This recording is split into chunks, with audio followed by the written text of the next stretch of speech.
Իսկ դու արդեն որոշել ես, թե որ երկրներ պիտի այցելես 2025 թվականին։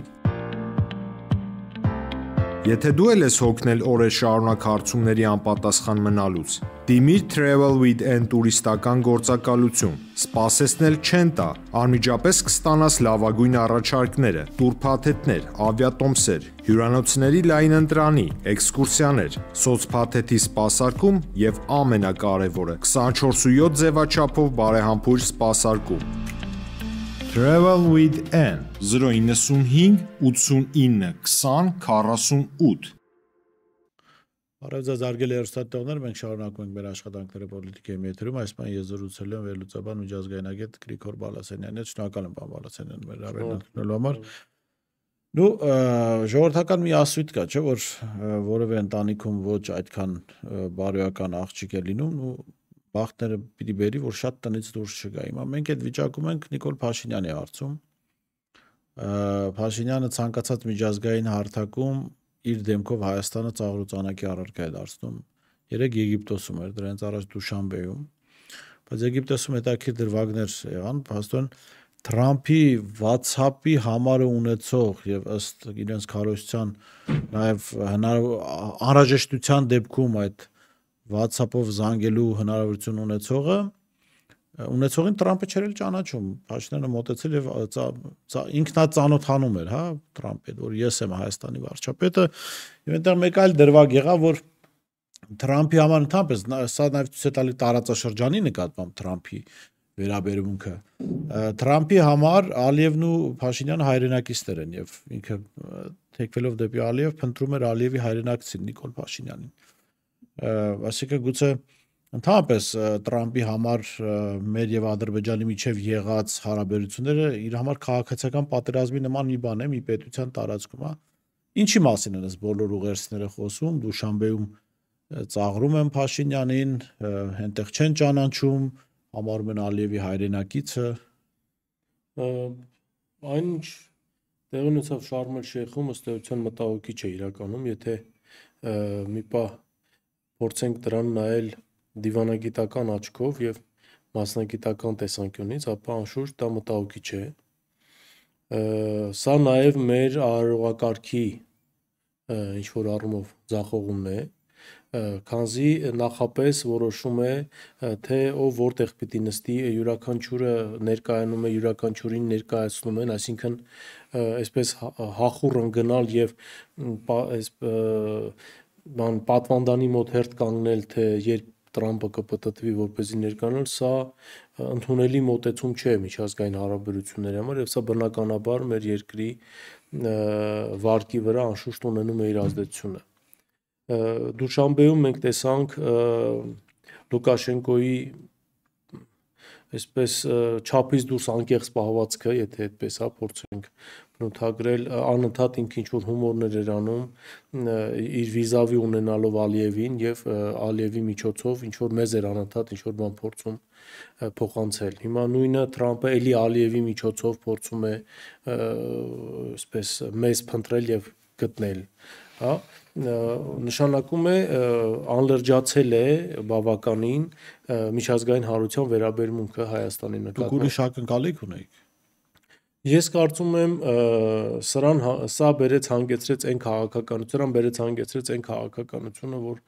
վարվեց վերջին տարիներին, հատկապես երբ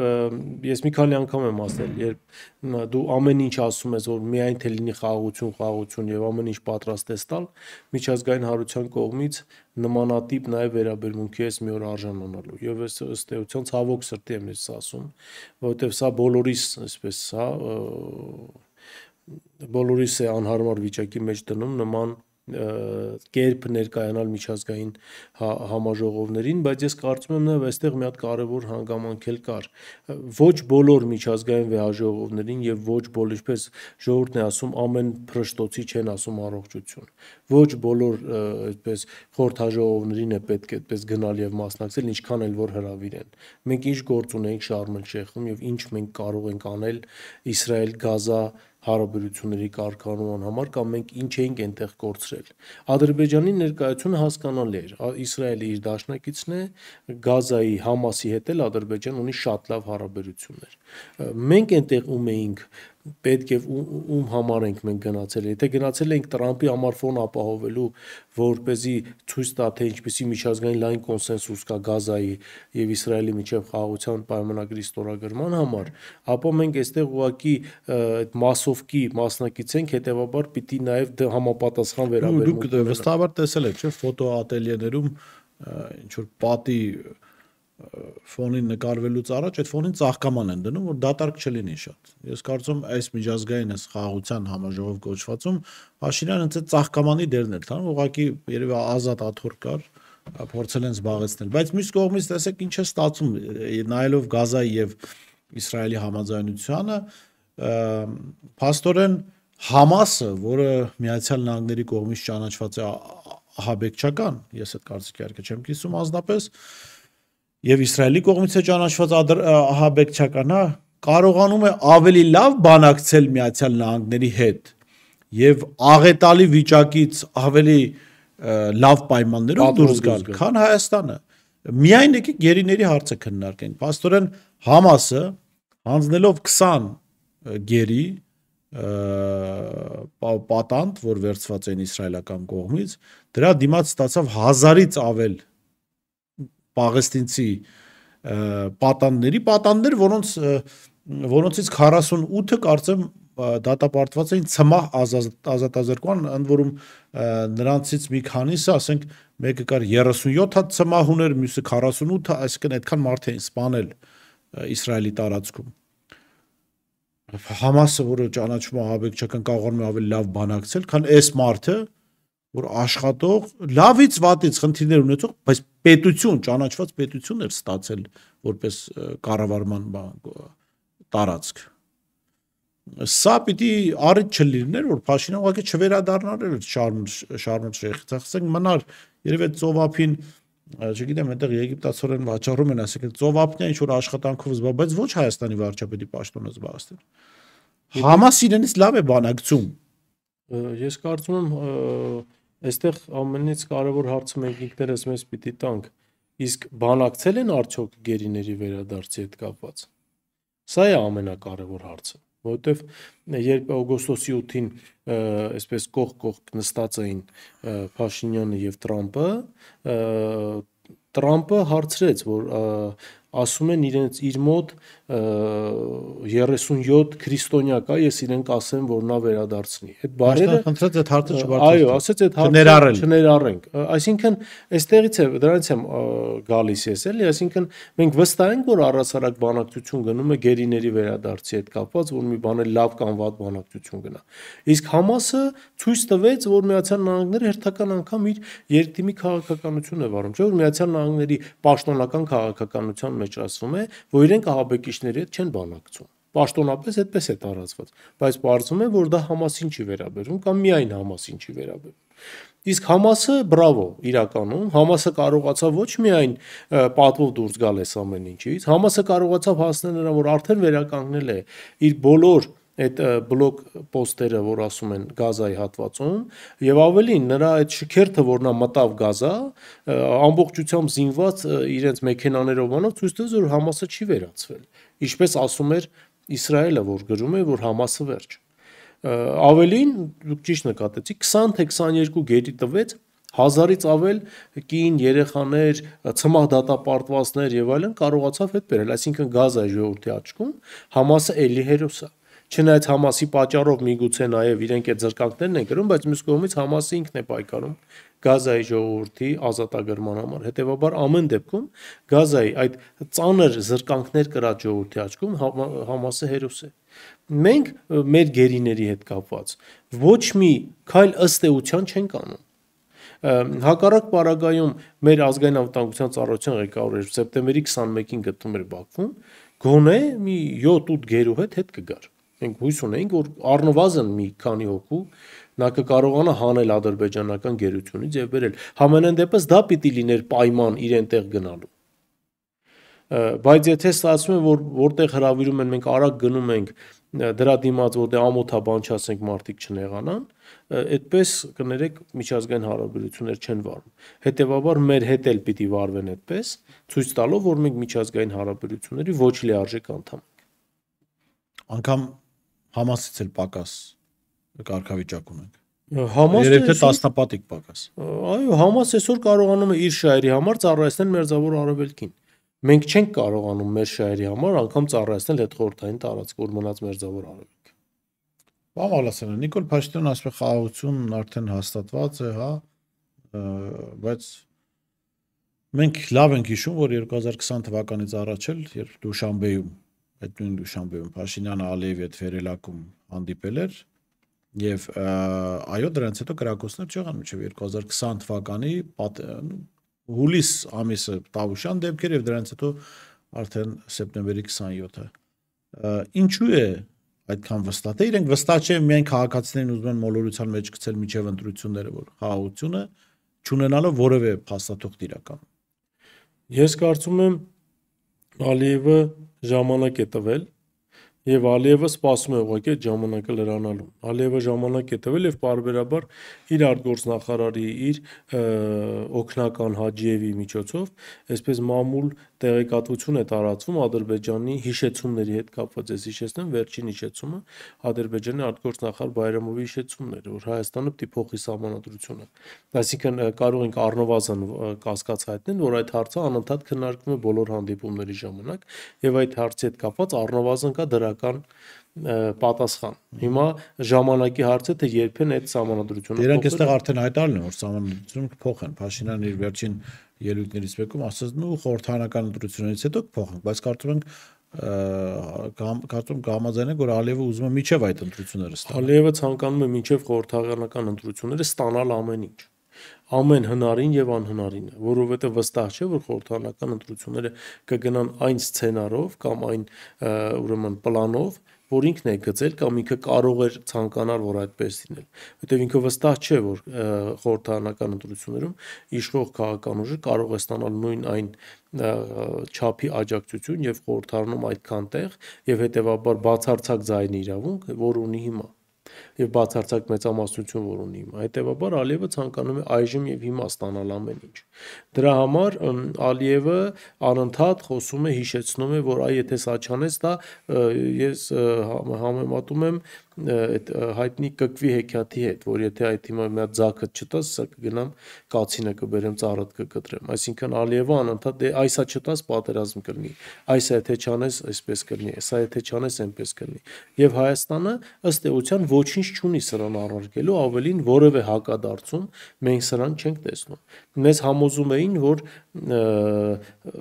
ուրեմն Տավուշյան սահմանազատումը դա գործընթացի սկիզբն է։ Հետո պարզվեց, որ չէ, գործընթացը պիտի տեղից չսկսվի, այլ պիտի սկսվի ուրեմն հյուսիսից։ Հիմա այստեղ առաջանում է հարց, այդ դեպքում Տավուշում մենք այդ ինչը ափալ-թափալ հետ տվեցինք եւ որ քարտեզների հիման վրա։ Ալիևը ինքը ըստ էության իր ելույթում փաստացի ընդունեց, որ որևէ քարտեզ չի եղել։ Ինքը ասեց, որ ես ձեռքս խփեցի սեղանին եւ Ղազախի 4 գյուղերը վերադարձվեցին մեզ։ Հիմա այդպես բանակցել եւ սա նշանակում է, որ ուղղակի պատրաստ են ամեն ինչ տալ, միայն թե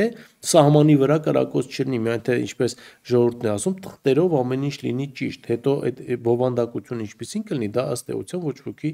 հետաքրքիրել չի։ Դրա համար ես չեմ կարծում, թե Ալիևը կհամաձայնվի, որպեսզի սահմանադրությունը փոխվի 27 թվին։ Որտեվ հիշում ենք Նիկոլ Փաշինյանը իր սկզբի այդ խոսքերից մեկում ասեց, որ 27 թվին են ուզում փոխել սահմանադրությունը ընտրություններից հետո։ Վստահ եմ Ալիևը չի համաձայնվելու եւ առաջիկայում մենք կտեսնենք լրացուցիչ ճնշումներ ցավոք սրտի Հայաստանի վրա, գործընթացներն արագացնելու եւ սահմանադրությունը արագ փոխելու պահանջով կամ հակառակ պարագայում կլինի այն, ինչը ըստ էության չի էլ թաքցրել երբեք Ալիևը։ Տեսեք, պարոն Բալասանյան, մենք հատկապես պատերազմից հետո նկատում ենք Ալիևի Ադրբեջան հետևյալ քաղաքականությունը։ Ինքը լավ հասկանալու որ աշխարհում կա գոնե այս կոնֆլիկտի իմաստով երկու կարևոր բևեռ՝ Վաշինգտոն եւ Մոսկվա։ Մեկ հարաբերությունները սառում են կամ վատանում են Մոսկվայի հետ եւ նա Փաշինյանի ականջից բռնած ստանում է Վաշինգտոն, ստանում է իր ուզածը, հետո գալիս է Մոսկվա, փորձում է ավելին ստանալ եւ ցույց է տալիս, որ Վաշինգտոնում արդեն իրեն տվել են ինչ-որ բան, հիմա եթե Մոսկվան ուզում է հարաբերություններ բարելավել, պիտի փորձի ավելին ստանալ։ Եվ այսպես այս պինգ-պոնգային խաղով Արցախը վերցրեց հա Պրահայում, ճանաչեց իր մաս, Վաշինգտոնում այս ճանապարհի իրավունքը փաստորեն ստացավ, հա։ Հիմա կրկին մի ընթացք լարված էր Ռուսաստանի հետ հարաբերությունները, կրկին լավացել են հարաբերությունները Ռուսաստանի հետ, առնվազն այդ տաք փուլը անցել է, հա, լարվածության։ Եվ հիմա այս մտավախությունն է, որ հիմա էլ Փաշինյանը, ներողություն, Ալիևը ցույց տալով Մոսկվային, թե Վաշինգտոնի միջոցով ինչի է հասել, պիտի փորձի Մոսկվայի միջոցով ավելին ստանալ։ Սա հնարավոր տարբերակ է թե ոչ։ Տեսեք, ամեն ինչ հնարավոր է, եւ շատ զարմանալիորեն Դուշանբեի այցից հետո Բաքվում Ռուսաստանի, Ադրբեջանի եւ Իրանի փոխվարչապետները ստորագրում են համագործակցության մասին հյուսիս-հարավ ուրեմն մայրուղու մի հատվածի Արազի այսպես միջանցքի ստեղծման գործարկման մասին պայմանագիրը։ Սա ըստ էության Նախիջևանով մտնում է Իրան եւ անցնում Ադրբեջան։ Սա այսպես կոչված այդ Տրամպի մայրուղու զուգահեռ գնացող ճանապարհն է, որտեղ արդեն Ռուսաստանը ներկայացված է։ Այսինքն Ռուսաստանին, եթե մենք նոյեմբերի 9-ը մերժեցին եւ այդպես քեֆ ուրախություն մեկ ծափ եւ ծիծաղ ասեցին, որ ռուսներին դուրս մղեցինք մենք տարածաշրջանից եւ Տրամպին նախապատվությունը տվեցինք, Մոսկվան ըստ էության նրա զուսպ այսպես արձագանքը վկայում էր այն մասի, որ այստեղ ինչ-որ մի բան է կատարվելու։ Եվ ահա փաստացիորեն Արազ միջանցքը աշխատելու է եւ այդտեղ Ռուսաստան ունենալու է հսկողություն։ Իսկ Տրամպի մայրուղին դառնալու ուղղակի ներքին բակ Ադրբեջանի համար Նախիջևանի հետ կապվելու։ Այդտեղ ոչ մի ներդրում չեն անելու, ոչ ոք չի գալու այնտեղ ներդրում անի։ Ի տարբերություն Զանգեզուրի միջանցքի, որի մի հատվածը կարող էր լինել հետաքրքիր Մեղրու ազատ տնտեսական գոտին եւ միջազգային ներդրողները գային այդտեղ ազատ տնտեսական գոտում ներդրում անեին, մեր քաղաքականության շնորհիվ Մեղրու ազատ տնտեսական գոտին այդպես էլ չկառուցվեց, իրանցիները ադրբեջանական փողերով կառուցեցին Արազ տնտեսական գոտին։ Հետևաբար միջազգային բեռնափոխադրողներին ավելի հետաքրքիր է լինելու Արազի միջանցքով գնալ, այդ ազատ տնտեսական գոտում արտադրած իրենց ապրանքներն եւ դեպի Նախիջևան եւ հետո Թուրքիա եւ դեպի Ադրբեջան եւ Ռուսաստան արտահանելու համար։ Սա այստեղ էլ Ալիևը մեզ գցեց։ Այսինքն սպառնալով պատերազմով մեզ տարավ Վաշինգտոն եւ ստորագրել տվեց, հասավ նրան, որ Հայաստանը ստորագրեց այսպես կոչված թրիփի մասին պայմանագիրը, բայց ըստ էության այդ թրիփի տակ ոչ մի բան չկա։ Ոչ մի ֆինանսական հիմքեր սրա տակ չկան։ Հա, Միացյալ Նահանգները մի $140 միլիոն ինչ-որ փող է տվել ենթակառուցվածքների բանի հետ կապված։ Սա չի լինելու այն ամենը, ինչ որ մտածում էին մեր քաղաքական գործիչները, որ հեսա այստեղ միլիարդներ են հոսելու եւ ոչ։ Սա առավելագույնը լինելու է ներքին բակ Ադրբեջանի համար, Նախիջևանի հետ կապվելու այլընտրանքային ճանապարհ, եթե օրինակ Իսրայելը որոշի հարվածել Իրանին եւ Արազի միջանցքը ինչ որ ժամանակ փակվի, բայց ոչ ավելին։ Մենք չենք կարողանալու ներկայացնել, որտեղ դա արդեն ոչ մեկին հետաքրքիր չի ըստ էության։ Եվ այստեղ այն որ դա զուտ ադրբեջանական ներքին ճանապարհ է լինելու, ադրբեջանա-թուրքական ներքին ճանապարհ է լինելու, այդ բնդման օգտին է խոսում նաև մի հանգամանք, որ Թուրքիան Գյումրու երկաթգիծը շրջանցող երկաթգիծ է կառուցում դեպի Նախիջևան, այսինքն եթե բացվեն, ապա շրջափակվեն բոլոր ճանապարհները այնպես ինչպես պնդում են այս իշխանությունները, ապա Թուրքիան երկաթգծային ճանապարհով պետք է Գյումրիով, Հայաստանով կապվեր, երաշխով կապվեր Նախիջևանի հետ, բայց իրենք ասում նոր ճանապարհ են կառուցում, ինչը գալիս է փաստելու այն ինչ որ դուք ասում եք, որ իրենք մտադիր չեն Հայաստանի առաջ ճանապարհներ բացել, հնարավորություններ բացել, իրենք ասում են դուր են ինչ որ խոստացել ես, մենք դա կօգտագործենք այնպես, ինչպես որ ներքին ճանապարհներն են։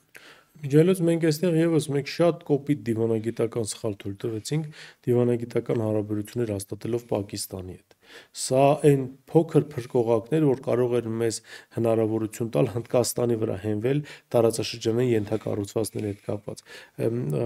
Ուրեմն հյուսիս-հարավ տրանսպորտային միջանցքի մի հատվածը, որ հնդկական այդ Մումբայ նավահանգստով Իրանով պիտի գար Հայաստանով եւ գնար դեպի Վրաստան, ըստ էության այսօր իրականանալու է Ադրբեջանով։ եւ Հնդկաստանը տեսնելով որ մենք դիվանագիտական հարաբերություն ենք հաստատում Պակիստանի հետ ըստ էության եւ այս տրիպի հետ կապված թուրք-ադրբեջանական տանդեմի կտրուկ ակտիվացումը տարածաշրջանում բերելու է նրան որ Հնդկաստանն ինքն է հրաժարվելու այս ծրագրին Հայաստանի մասնակցությունից իսկ Պակիստանի վարչապետի հետ այս վերջերս շատ կասկածելի շփումներ են տեղի ունենում անգամ 3 Շարմ էլ Շեխում ես նկատեցի Հայաստանի եւ Ադրբեջանի ղեկավարները կանգնած ինչ որ բան են զրուցում մեկ էլ սա աներեսի պես եկավ ներկայացավ բարևեց բա կլինի ես էլ ստեղ կանգնեմ ձեր հետ ինչ գործ ունես ասենք երկու երկրների ղեկավարները զրուցում են եթե քեզ չեն ուղարկել եթե Էրդողանը չի ասել գնա մի հատ կես ականջ լսի տես ինչ են խոսում այսինքն այսպես թուրքական աշխարհի մեջ մեզ ներքաշելով մեզ կտրեցին մեր ավանդական դաշնակիցներից կտրեցին մեր ավանդական կապերը այդ երկրների հետ, որոնք հակակշռում էին թուրք-ադրբեջանա-պակիստանյան հարաբերություններին, բայց դրա փոխարեն մեզ ոչինչ չտվեցին եւ չէին էլ տալու։ Սա թուրքական աշխարհի կարծում եմ փայլուն դիվանագիտական խաղներ, որ խաղացին մեր գլխին, մեր ինչ որտեղ միամտության, ինչ որտեղ ինչ որ մեկի ինադու բան անելու պատճառով եւ մենք ինչպես ռուսական ասացվածն է ասում, տատիկի այսպես ինադու մեր ականջները սառացրեցինք եւ հիմա այսպես նստել ենք եւ սպասում ենք թե անգլիական նավերը Արարատը կկարողանան բարձրանալ թե չէ, որովհետեւ մեծ հաշվով ռուսական ասացված գիշեցի, ես հայկական հիշեցի, որ ասում է ինադեն անում էլերին նու հետևը տալիս են գելերին։ Այ Փաշինյանը այդ ռուսների ինադու ինքը հանձնվում է թուրքերի, ասում է եկեք վերցրեք մեզ։ Եվ այստեղ ներողություն պարոն Բալասանյան, երկրորդ նախագահ Ռոբերտ Քոչարյանը մի կարևոր մտահոգություն ներ իր ասուլիսում եւ ասեց դրա մասին, որ երբ որ հիմա տեսեք Թուրքիան եւ Ադրբեջանը հիմնականում Ադրբեջանը Թուրքիայի նախագահի բերանով ինչ էր դժգոհում, ասում էր Զանգեզուրի միջանցքը մենք կարող ենք վերցնել, հանգարող հանգամանք է Իրանը կարմիր գիծ է հայտարարել։ Եվ ինչ է ստացվում, երբ որ ամերիկացիներին դու բերում ես Իրանի սահման, այդտեղ դրանում էր երկրորդ նախագահի մտահոգությունը, որ Իրանը երբ ունի երկու ընտրության հնարավորություն, այդտեղ կանգնեն ադրբեջանցի զինվորներ, թե ամերիկացի զինվորներ, իր համար նախընտրելի կլինի ադրբեջանցի զինվորը, որովհետև տարածաշրջանային երկիր է, ինչ որ ձև կարող է ազդել եւ փոքր երկիր է, ի տարբերություն Միացյալ Նահանգների, շատ ավելի մեծ ազդեցություն կարող է ունենալ Ադրբեջանի վրա, քան Միացյալ Նահանգների վրա։ Եվ այստեղ կարող է նաև չեզոքանալ այն հանգամանքը կամ հանգարող հանգամանքը, որը կար Թուրքիայի եւ Ադրբեջանի համար, այն է, որ Իրանը կարմիր գիծ էր հայտարարել սահմանների անփոփոխելիությունը տարածաշրջանային երկրներս։ Եվ ինչ որ պահի, երբ որ ասենք Տրամպը չլինի, չգիտեմ, Միացյալ Նահանգները այլ բանով զբաղված լինի, օգտվելով Իրանի լուր համաձայնությունից Ադրբեջան կարող է ուժով վերցնել այդ ճանապարհը։ Ես չեմ կարծում հարցը ուժին կհասնի, քանզի առանց ուժի էլ ըստ էության իրենք ոչ մի խոչընդոտ չեն տեսնում այդ ճանապարհի նկատմամբ վերահսկողություն ունենալու համար։ Հիմա վերահսկողությունը պարտադիր չէ ադրբեջանցին ավտոմատով գատեղ կանգնի։ Վերահսկողությունը տարբեր կերպ է իրականացվում։ Բայց նաև մի բան հիշեցնեմ, մոտ 2 շաբաթ առաջ Telegram ալիքներից մեկում էր, որ տրվեց ինչ-որ թուրքական ընկերության անուն, որ կարող է մեծ հավանականությամբ լինել Զանգեզուրի այսպես կոչված այդ միջանցքի կամ TRIP-ի օպերատորը։ Եվ սա Թուրքիայի կապի եւ տրանսպորտի նախարարությանը մոտ կանգնած ընկերություն է կամ նրանցից մեկի ընկերություն է, այդպես մանրամասն գրած չէր։ Հիմա կարող են ասել դե ինչ որ մեկը ինչ ուզե գրել է, միգուցե, բայց միգուցե ոչ, որովհետև Տրամպը ինչ ինչ էր ասում, երրորդ կողմն է կարող։ Հաստատվում է ֆիքսված, որ երրորդ կողմը գրած է, որ Թուրքիան չի կարող, իհարկե չէ։ Հետևաբար այդ Telegram-ում նշվածը նաև կարող է նաև հավանական լինել։ Հիմա մեկ էլ մի բան էլ ֆիքսենք այստեղ։ Իրանը ասել է կարմիր գիծ է, բայց այն Իրանն է ասել, որ եղել է Ռայսիի ժամանակ։ Փեզեշքյանի Իրանը այստեղ սկսել է անհասկանալի լողացող հայտարարություններ անելը։ Ես ուղղակի ցանկանում եմ հիշեցնել, Փեզեշքյանը այցի նախորդին Հայաստան կատարելիք այցի նախորդին ինքը հարցազրույց տվեց իրանական լրատվամիջոցներին եւ կոչ արեց չանհանգստանալ, ինչպես ինքը նշեց, այն չնչին իրադարձություններով, որոնք կարող են կատարվել Իրանի հյուսիսարևմտյան սահմանների մոտ։ Ինքը Զանգեզուրի միջանցքի հետ հարցը համարեց չնչին իրադարձություն։ Եվ դրան գումարած Փեզեշքյանի այցը Հայաստան ես մի քանի անգամ եմ ասել եւ գնալով ավելի եմ ամրապնդվում իմ այս դիրքորոշման մեջ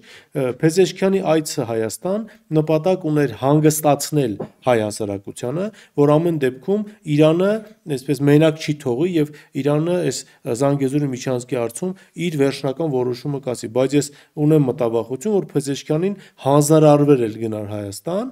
որպես նախապայման ատոմային ծրագրի հետ կապված որոշակի այսպես թույլատումների եւ որոշակի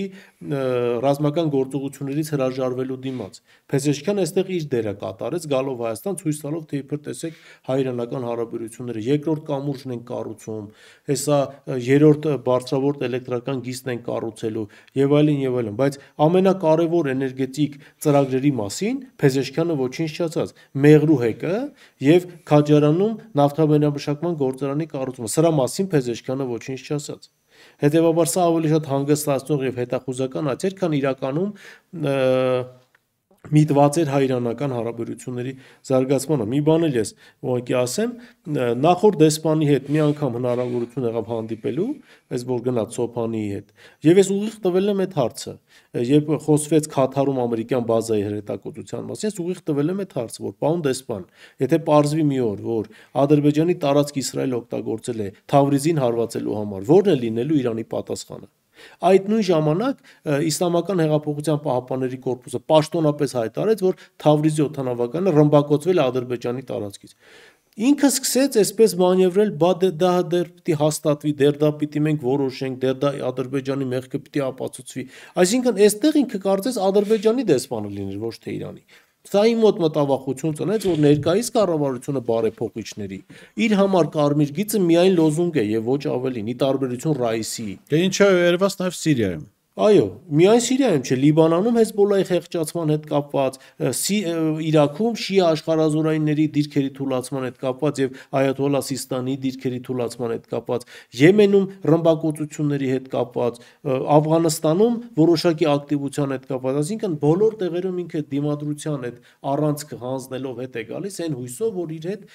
ամեն դեպքում կգնան բանակցություններ եւ ռազմական գործողություններ չեն լինի։ Իսկ ռազմական գործողություններ կլինեն։ Վստահ եմ, որ լինելու են։ Վստահ եմ ուղղակի։ Հիմա այս Գազայի հարցում արագ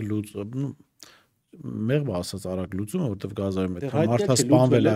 բայց պատերազմի կանգնեցումը, հայտարարում է գոնե Սիրիայում որոշակի պայմանավորվածություններ, որտեղ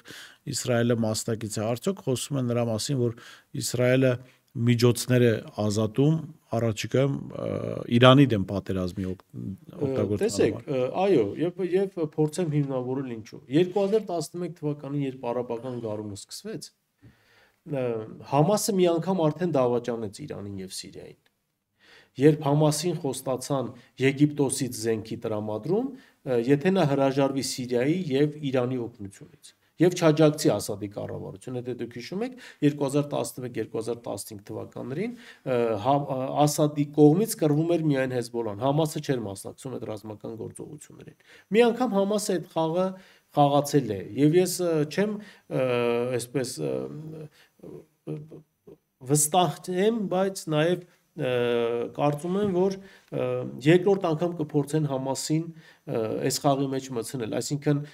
չմիջամտել Իրանի դեմ ապագա ռազմական գործողություններին, սրա դիմաց, այսինքն մենք քեզ որոշակի այսպես ազատություն ենք տալիս, մի միջի վերականգնում եւ այլն, բայց դու չես մասնակցում Իրանի դեմ ապագա ռազմական գործողություններին, թիկունքից չես խփում Իսրայելին եւ Իսրայելի զինված ուժերի զբաղվածությունը քո ուղղությամբ չես գեներացնում եւ կենտրոնացնում։ Նույնը լինելու է Հեզբոլլայի հետ կապված։ Ես վստահ եմ, որ Հեզբոլլային էլ են սեղմելու այնտեղ, այս անգամ արդեն Իսրայելի եւ Լիբանանյան բանակի միջոցով են պահելու Հեզբոլլային, որ հանկարծ վերջինս չկարողանա ակտիվություն ցուցաբերել, որ չմիջամտի Իրանի դեմ ապագա ռազմական գործողություններին, բայց ես կարծում եմ այս անգամ Իրանի դեմ ռազմական գործողությունները լինելու է ցամաքային օպերացիա, չի լինելու միայն հրթիռներով։ Դրա համար է Թրամփը շահագրգռվեց թրիպով։ Դրա համար է նրանց օդ ու ջրի պես պետք